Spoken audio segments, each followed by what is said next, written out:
Welcome to HOA Karma Files. The paperwork was real, and she still called it invalid. You are about to get a same-day notice. That is what Janet Miller yelled at me while I stood in my own backyard holding a tape measure, one hand still on the fence post I had just set in concrete that morning. She pointed at a single board I had cut at an angle for the gate hinge and yelled that the cut angle was not approved. The board was not even installed yet. It was lying on a sawhorse. I work as a warehouse forklift lead, and I cannot miss overtime. My shift starts at 4 in the afternoon, and it was already past 2. I had maybe 90 minutes to clean up, grab food, and drive across Winnipeg to the distribution center. Janet was standing in the alley behind my house with a clipboard, a phone on speaker held high like it was some kind of compliance badge, and a pink visor that made her look like she was about to tee off at a charity golf tournament. She wore a white windbreaker even though it was warm enough that I was in just my brown work shirt. The wind kept rattling the loose fence panels I had not secured yet, and every time one of them banged, she flinched and wrote something down. The Pinecrest Village Design Review Association had approved my fence plan 3 weeks earlier.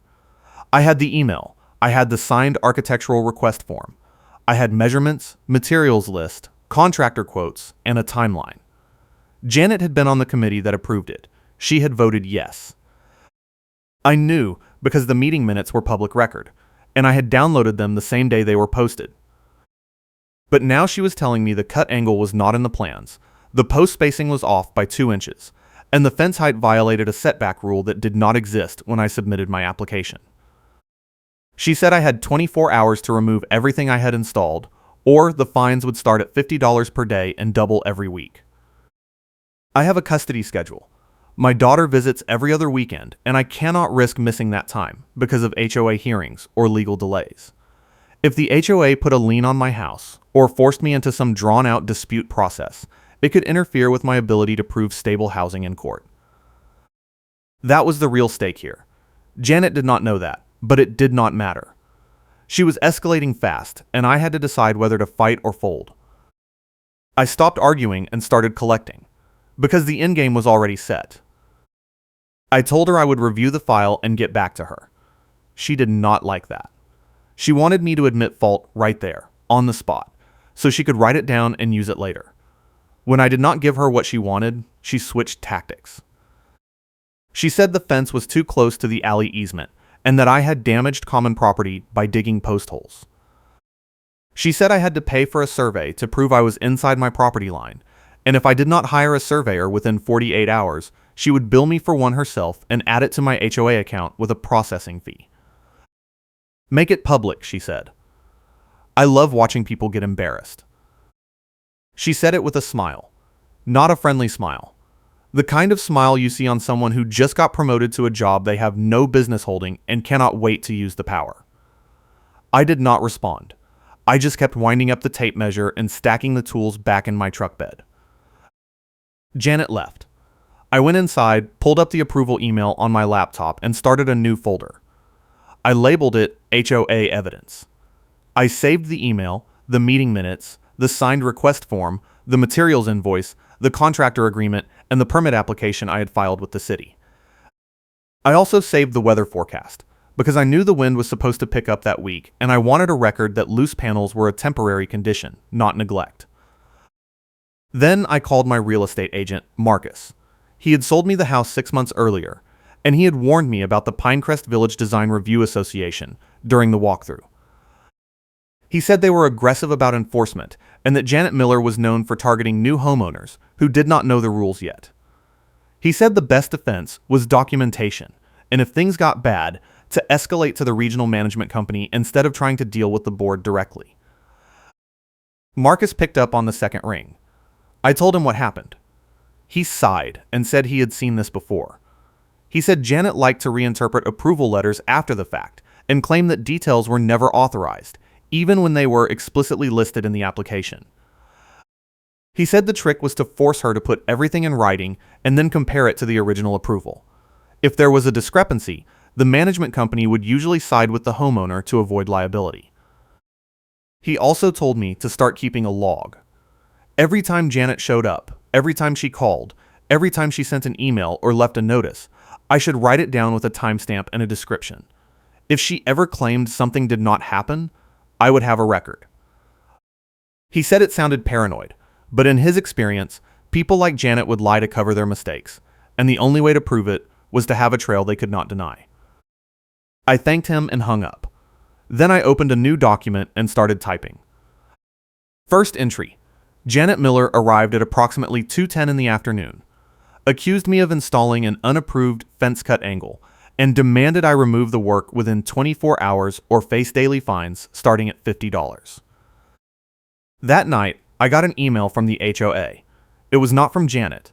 It was from the management company, a firm called Clearview Property Services that handled several neighborhoods in Winnipeg. The email said my fence installation had been flagged for non-compliance and that I needed to submit revised plans and proof of a professional survey before any additional work could proceed. It said failure to comply within 72 hours would result in a formal violation notice and escalating fines. The email was dated the same day Janet had shown up. She had filed the complaint within an hour of leaving my house. That meant she had planned the ambush. She had not come by to check on progress or offer help. She had come by to catch me in the act and start the enforcement process before I could respond. I forwarded the email to Marcus and asked if he knew anyone at Clearview. He said he did, and that he would make a call in the morning. He also said I should respond to the email with a polite but firm message, referencing the original approval and asking for clarification on what specifically was non-compliant. He said to keep the tone professional and to copy Janet on the reply so she could not claim I was ignoring the process. I wrote the email. I attached the approval letter, the meeting minutes, and the materials list. I said I was confused by the non-compliance claim because all work had been completed in accordance with the approved plans, and I requested a written explanation of which specific elements were in violation. I copied Janet and hit send. The next morning, I got a reply, not from Clearview, from Janet. She said the approval letter only covered the general fence design and did not include authorization for angled cuts, decorative post caps, or non-standard hinge placements. She said those elements required a separate addendum approval, which I had never filed. She said I had 72 hours to submit an addendum request or remove the non-compliant elements. I read the email twice. Then I opened the approval letter again. It explicitly listed decorative post caps as an approved feature. It described the hinge placement in detail. It did not mention angled cuts because angled cuts were not a design element, they were a construction technique. You cannot build a gate without cutting boards at angles for the frame. That is basic carpentry. I called Marcus. He said it sounded like Janet was inventing requirements to justify the complaint. He said the management company would not back her up if I could prove the approval covered everything she was now claiming needed a separate addendum. He also said I should file a formal complaint with Clearview about Janet's conduct, because harassment and reinterpretation of approved plans were against their own policies. I drafted the complaint. I attached the approval letter, the meeting minutes, Janet's email, and a side-by-side comparison showing that every element she claimed was unapproved was actually listed in the original application. I sent it to Clearview and copied Janet. Then I went to work. My shift was brutal. We were short 2 people, and I spent 6 hours running a forklift in a freezer warehouse, stacking pallets of frozen vegetables and trying not to think about the HOA. When I got home after midnight, there was a notice taped to my front door. It was a formal violation notice. It said I had failed to comply with the 72-hour deadline, even though only 18 hours had passed. It said the fines would begin immediately, and that I was required to attend a hearing in front of the board to dispute the violation. The hearing was scheduled for the following Thursday at 6 in the evening. That was the night I was supposed to pick up my daughter for the weekend. If I missed the hearing, the fines would continue. If I missed picking her up, I would violate the custody order. I took a photo of the notice and emailed it to Marcus with the timestamp. I also emailed Clearview and pointed out that the notice was dated before the 72-hour deadline had expired.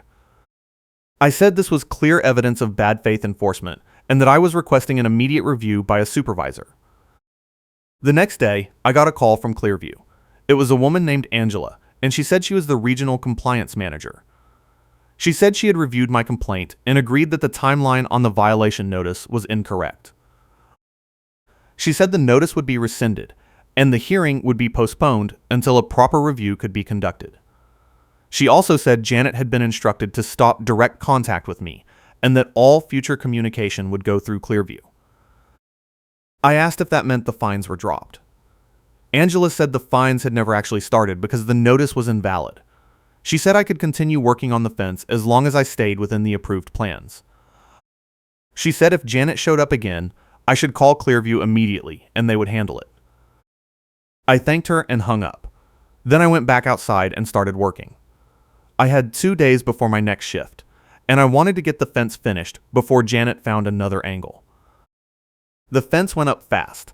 I had the posts set, the rails attached, and the boards nailed by the end of the first day. The gate took longer because I had to make sure the hinges were level and the latch aligned properly. I used a string line to check the straightness and a level to verify the posts were plumb. Everything was tight and square. It was the kind of fence you see in home improvement magazines, the kind that adds value to a property instead of looking like a weekend hack job. On the second day, a neighbor came by. His name was Greg, and he lived 3 houses down. He said he had heard about the HOA drama and wanted to warn me that Janet had a history of calling the city with misleading complaints to slow permits and inspections. He said she had done it to him 2 years earlier when he built a deck, and it had delayed his project by 6 weeks because the city inspector kept coming back to check things that were not actually code violations. Greg said the trick was to get ahead of it. He said I should call the city myself and request an inspection before Janet had a chance to file a complaint. That way, if the inspector signed off on the fence, Janet could not claim it was non-compliant without contradicting a city official. I called the city. I explained the situation and asked if they could send someone out to inspect the fence. The clerk said it was not required for a residential fence under 6 feet, but that I could request a voluntary inspection if I wanted documentation. I said yes. She scheduled it for the following Monday. That weekend, I picked up my daughter. She loved the new fence. She said it made the backyard feel like a real yard instead of just an open space. We played catch and grilled burgers, and for a few hours, I forgot about the HOA entirely. Monday morning, the city inspector showed up. He was an older man named Rick, and he had a clipboard and a tape measure. He walked the fence line, checked the post spacing, measured the height, and tested the gate latch.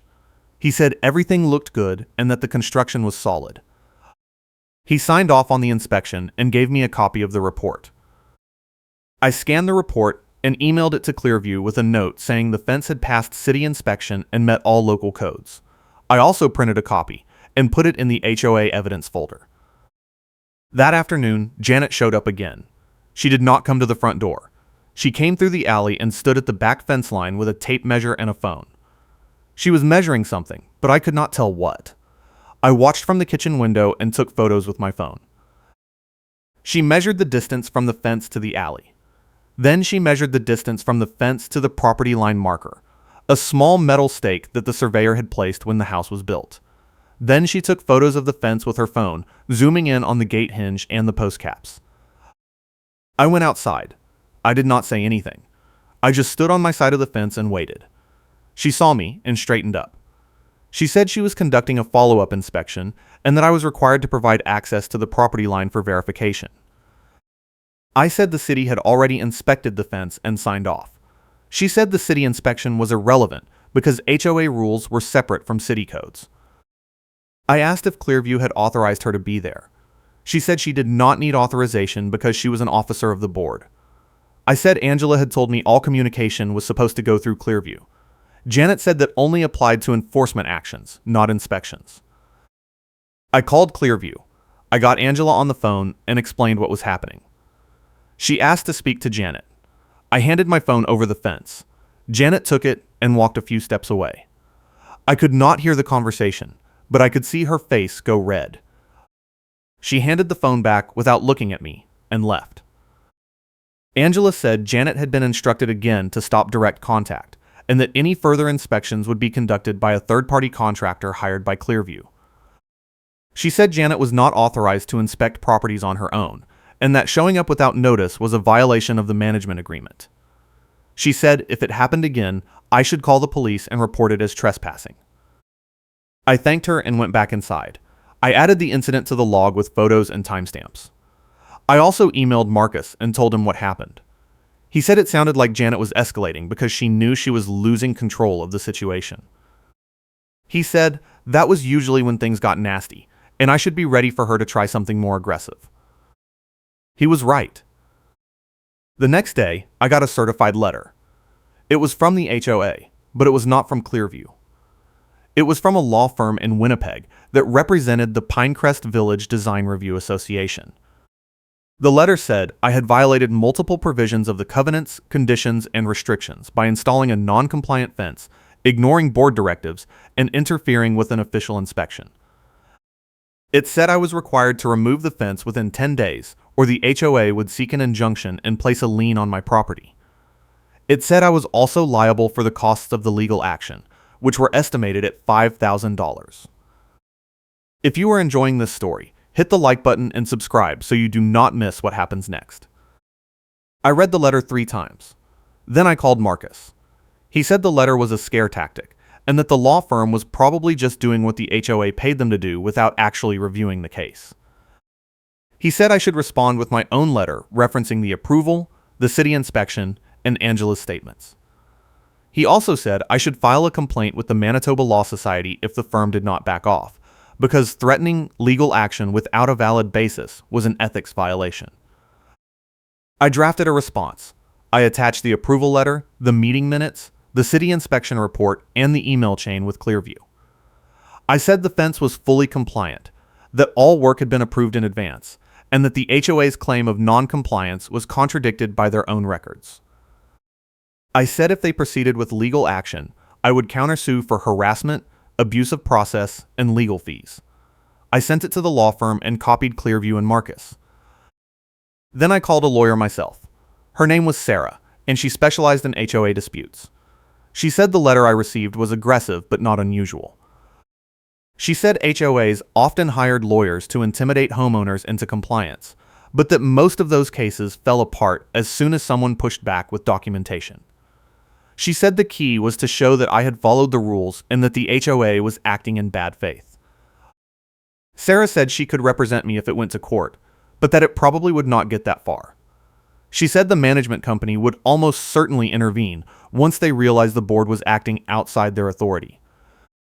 She said the bigger risk was that Janet would keep escalating until she did something that forced a confrontation, and that I should be ready to document everything. I paid Sarah a retainer and added her to the email chain. Then I went back to work. The next week was quiet. No letters, no emails, no visits from Janet. I started to think maybe the response had worked and the HOA was backing off. But then I got a call from my contractor. He said someone from the HOA had contacted him and told him to stop working on any projects in Pinecrest Village because the board was reviewing all active permits. He said he did not know if it was legitimate, but he did not want to risk losing his business license over an HOA dispute. I told him not to worry, that the fence was already finished and I did not need any more work. But the call made me nervous. Janet was going after vendors now. If she could intimidate contractors, she could slow down any future projects I wanted to do, even if they were approved. I called Angela at Clearview and told her what happened. She said the board did not have the authority to block contractors from working in the neighborhood, and that if Janet was making those calls, it was another violation of the management agreement. She said she would send a formal warning to the board, and that if it happened again, Clearview would recommend replacing the entire board at the next election. That sounded good, but I knew Janet was not going to stop. She had already shown up twice after being told not to, and now she was going after contractors. She was escalating, and I needed to be ready for whatever came next. The following Thursday, I was loading my truck to leave for work when Janet pulled into my driveway. She blocked me in with her car, got out, and walked up to my truck window. She had a clipboard and a phone again.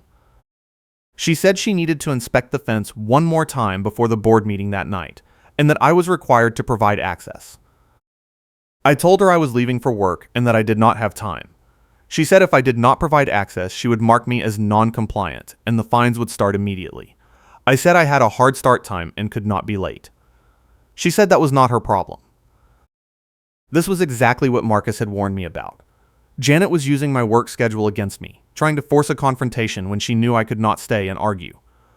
I had to leave for work at a hard start time, and Janet was trying to trap me in my driveway with a confrontation. I called Sarah. I put her on speaker so Janet could hear. I explained the situation and asked what I should do. Sarah said I was not required to provide access without notice, and that blocking my driveway was illegal. She said I should ask Janet to move her car, and if she refused, I should call the police. I asked Janet to move her car. She said no. She said she had a right to conduct inspections, and that I was obstructing the process. Sarah said that was not true, and that if Janet did not move her car in the next 60 seconds, I should hang up and call the police. Janet heard that. She got back in her car and backed out of the driveway.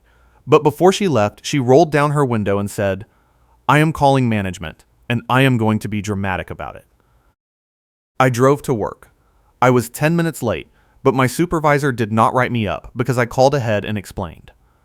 I worked the full shift, and when I got home after midnight, there was another notice on my door. This one said I had refused an official inspection, and that the board had voted to impose an emergency fine of $200 per day until I complied. It said the fine would continue indefinitely, and that a lien would be placed on my property if payment was not received within 30 days. I took a photo and emailed it to Sarah, Angela, and Marcus with a timestamp.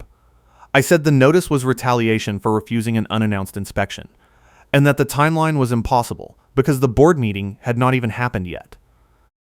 The notice was dated that evening, but I had been at work, and Janet had left my driveway hours before the meeting started. That meant she had written the notice before the board voted, which meant the vote was a formality and the decision had already been made. Sarah responded within an hour.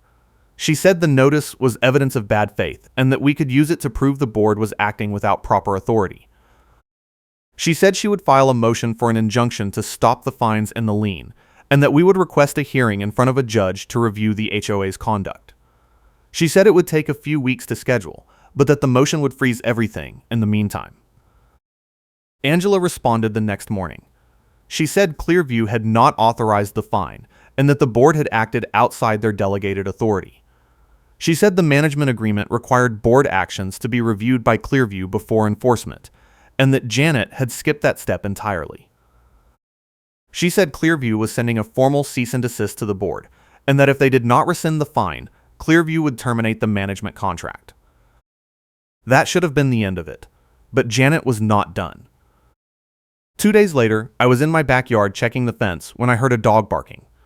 I looked over and saw my neighbor's dog, a big golden retriever named Duke, running around the yard with a survey stake in his mouth.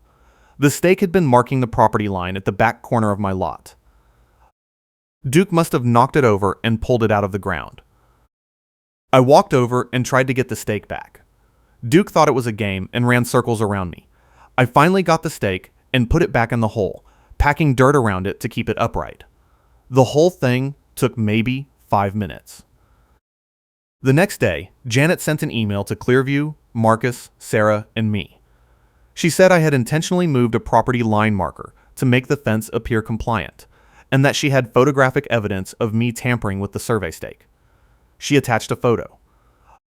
It showed me holding the stake and standing next to the hole. It did not show Duke. It did not show me putting the stake back.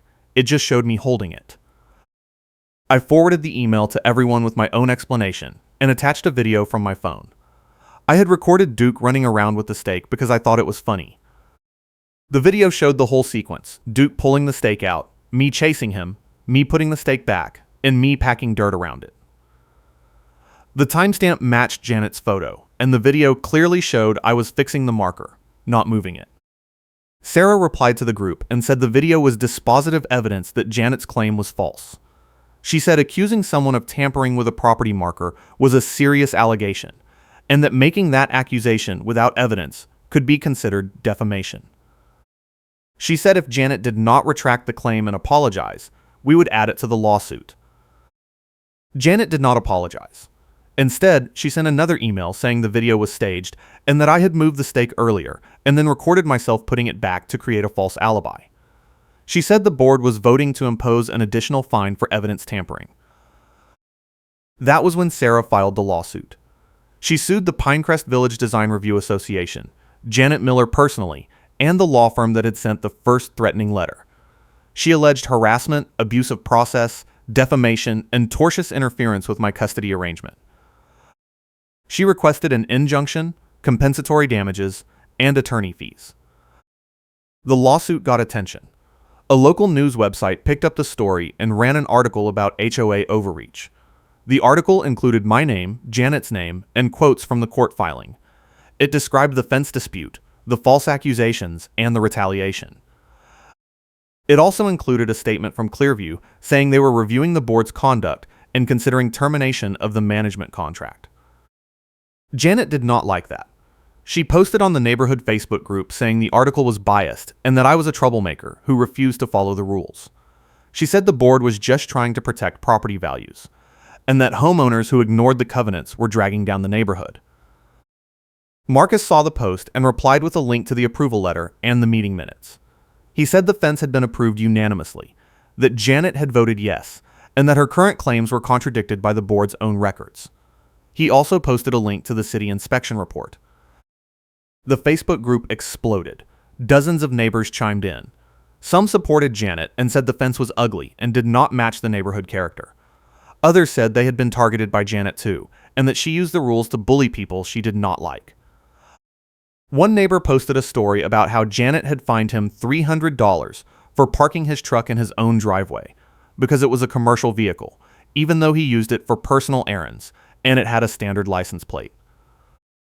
The thread got so heated that the group admin locked it and posted a message saying HOA disputes should be handled privately, not on social media.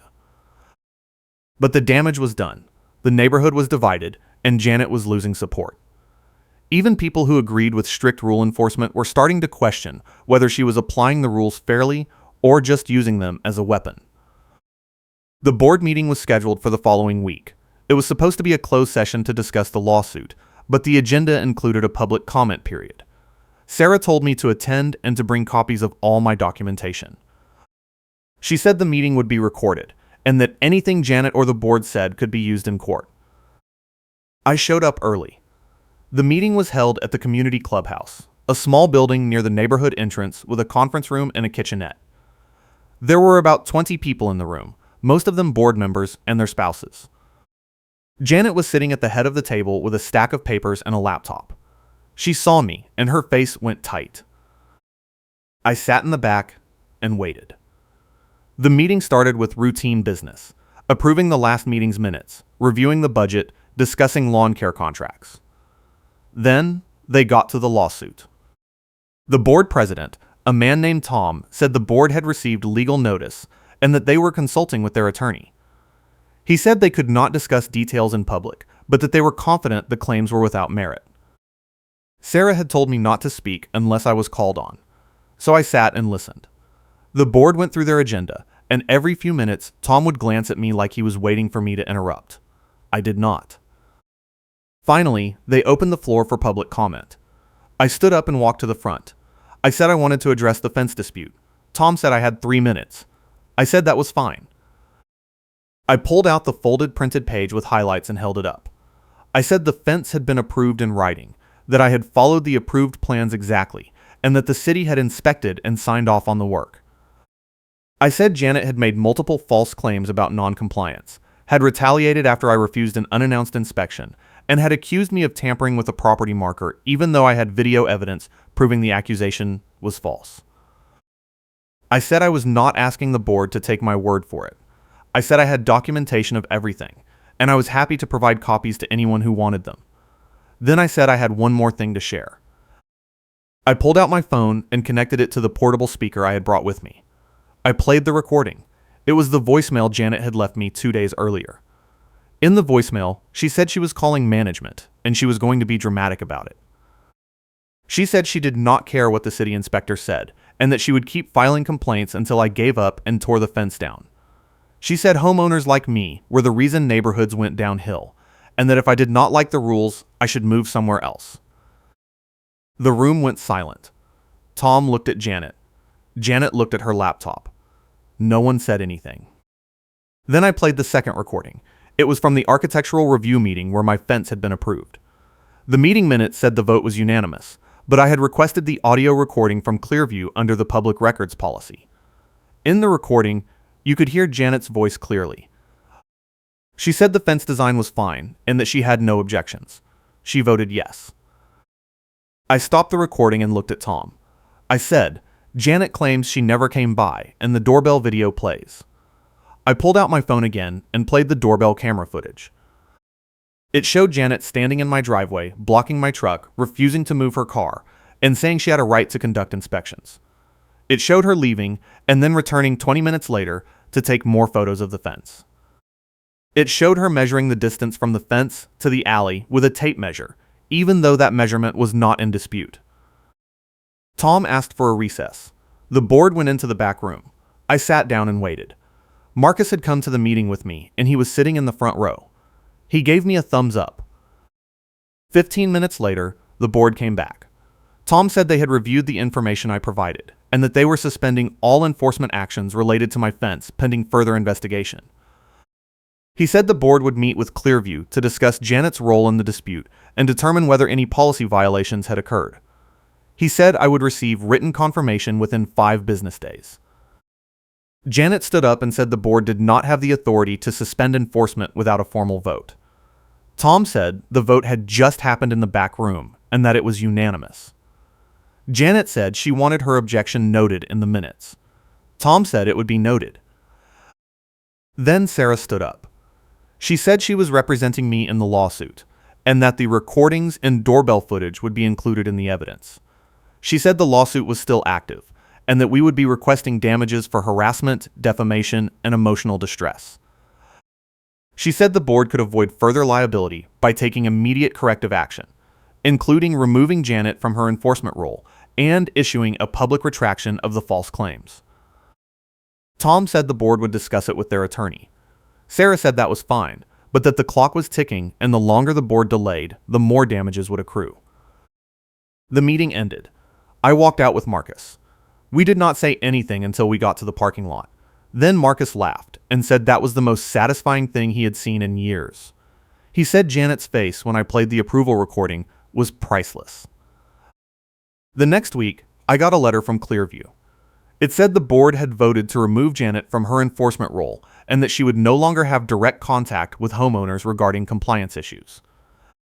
It said all future inspections would be conducted by third-party contractors hired by Clearview, and that any disputes would be handled through a formal appeals process. It said the fines and the lien notice had been rescinded, and that I would not be charged for any costs related to the dispute. The letter also said the board had agreed to pay for a neutral surveyor going forward, and bans Janet from interpreting measurements. It said the surveyor would establish permanent markers at all property corners in the neighborhood, and that those markers would be the official reference for future compliance reviews. That was the outcome I had been pushing for. No more Janet, no more arbitrary interpretations, no more surprise inspections, just clear rules and a neutral process. But the lawsuit was still active.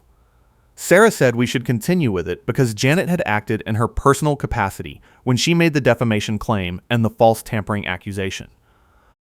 She said the board could settle their part by agreeing to policy changes and covering my attorney fees, but that Janet would still be liable for her own conduct. 2 weeks later, Janet's attorney reached out to Sarah and proposed a settlement.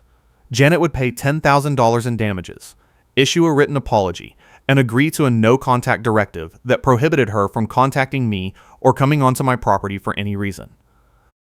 In exchange, I would drop the defamation and emotional distress claims. Sarah said it was a good offer. I said I wanted the apology to be public. Sarah went back to Janet's attorney and said the apology had to be posted in the neighborhood newsletter and on the HOA website. Janet's attorney said no. Sarah said then we go to trial. We went back and forth for another week. Finally, Janet agreed. The apology was 1 paragraph.